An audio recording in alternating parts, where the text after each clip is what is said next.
Almost 1 million cars in France are affected by the VW emissions fixing scandal.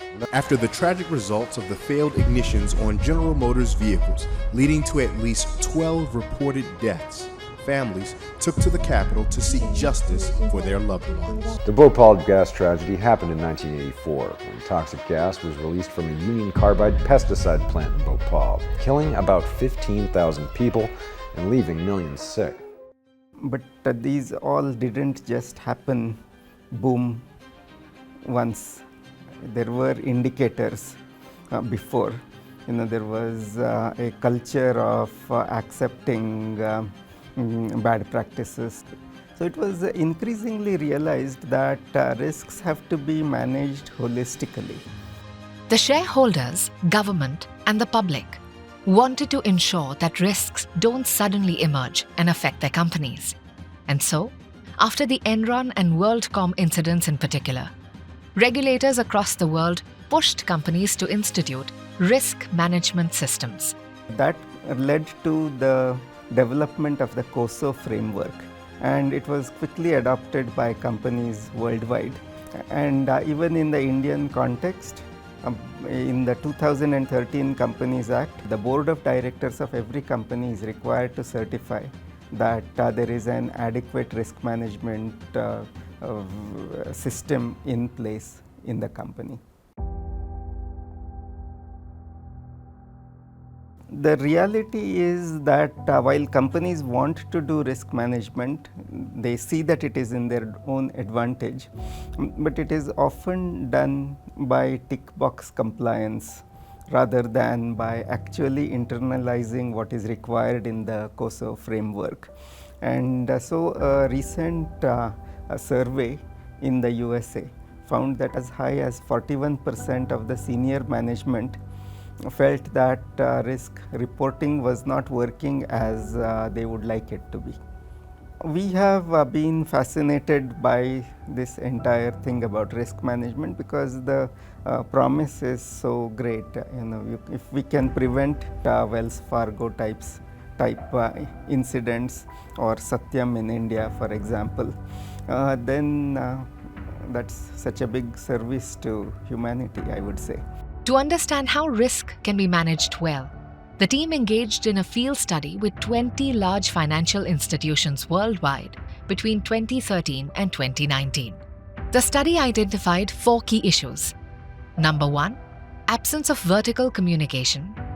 The top people don't know what it is on the front lines that is causing the risks to the company. There are also a lot of well-intentioned people at the front lines who don't know what it is that they are supposed to be reporting. And that causes a disconnect, which makes risk reporting does not work as well as it is supposed to. Number 2, absence of horizontal communication. While enterprise risk management is supposed to be holistic, but in practice, there is very little communication horizontally across the different departments. Number 3, non-reporting of near misses. A hacker gets access to your system, okay, but luckily doesn't steal anything. Okay, that's a near miss. You may not even sometimes be aware that that is what has happened. Number 4, uneven reporting and communication. There is sometimes there is very little risk reporting, but sometimes there is too much, and it is difficult for anyone to digest, and it happens with too much delay.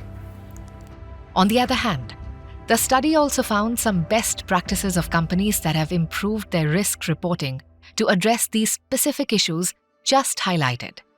The first was a large American bank that had committed itself to ESG. However, unaware of senior management commitments, the company's frontline managers reported risk in the usual manner, and ESG factors were missing from the risk reports. So initially the top management said everybody has to report 2 ESG risks. And if top management says you must do something, people generally do. So they started reporting risks, but that were not really strategically significant for the company.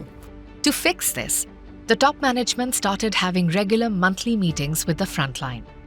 While the frontline understood what it is that the top management wanted, the top management gathered what the frontline faces every day that might pose a strategic risk to the company.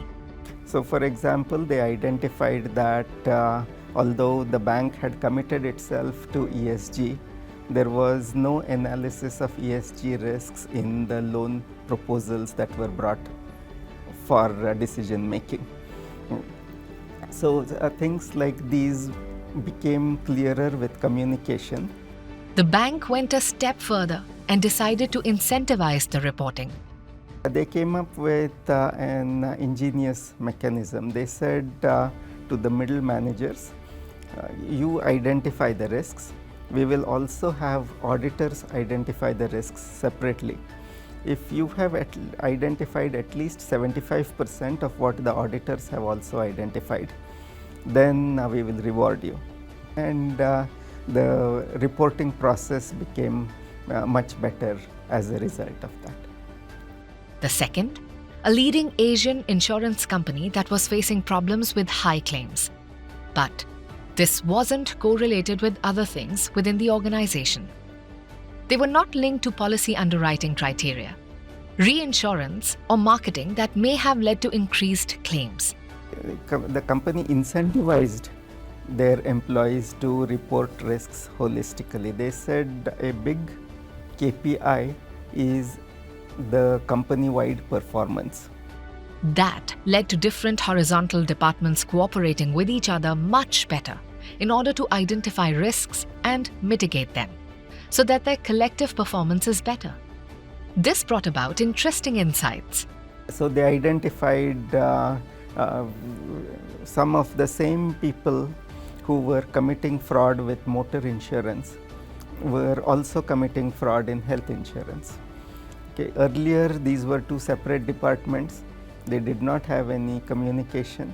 They could not identify that this was a common problem.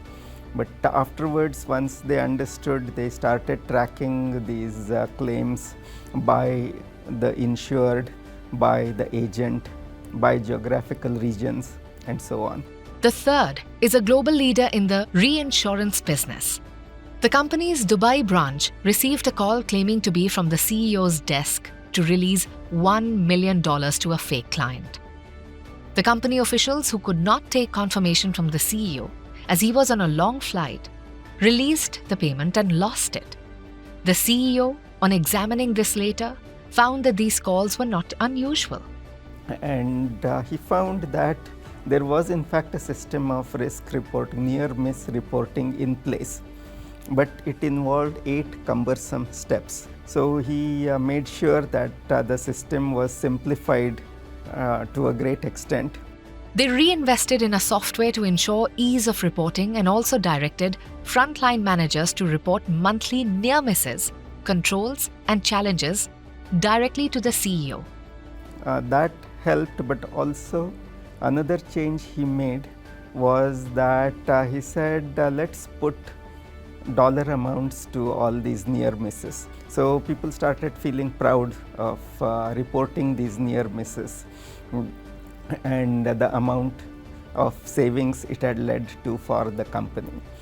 And last, a European insurance company that had a very structured risk reporting system in place, but with its own challenges.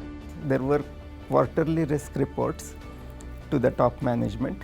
They were very detailed, but they were so detailed that it was impossible for the top management to go through all those and make sense of what it is that needed to be done about those risks. Besides, a 3-month interval, a quarterly report, is just too late to do anything about those risks. The company developed an app and installed it on all senior executives' tables to keep them updated about risks. These executives were more likely to act upon information provided in short, timely snippets rather than in lengthy reports once a quarter. They said, let's do it for the middle management as well, and so they came up with this elaborate system that reported risks immediately, and it reported them at the level of granularity that was appropriate for the level of the employee. So as a result of which, the understanding of risks became much better in that organization, and it is considered a leader in risk management in the world. Across these 4 examples, there were 3 major takeaways. First, communication between different levels is a must. Second, incentives drive action. And third, keeping things simple makes them easier to handle. These lessons aren't just about risk reporting. They are applicable in any industry and any business circumstance.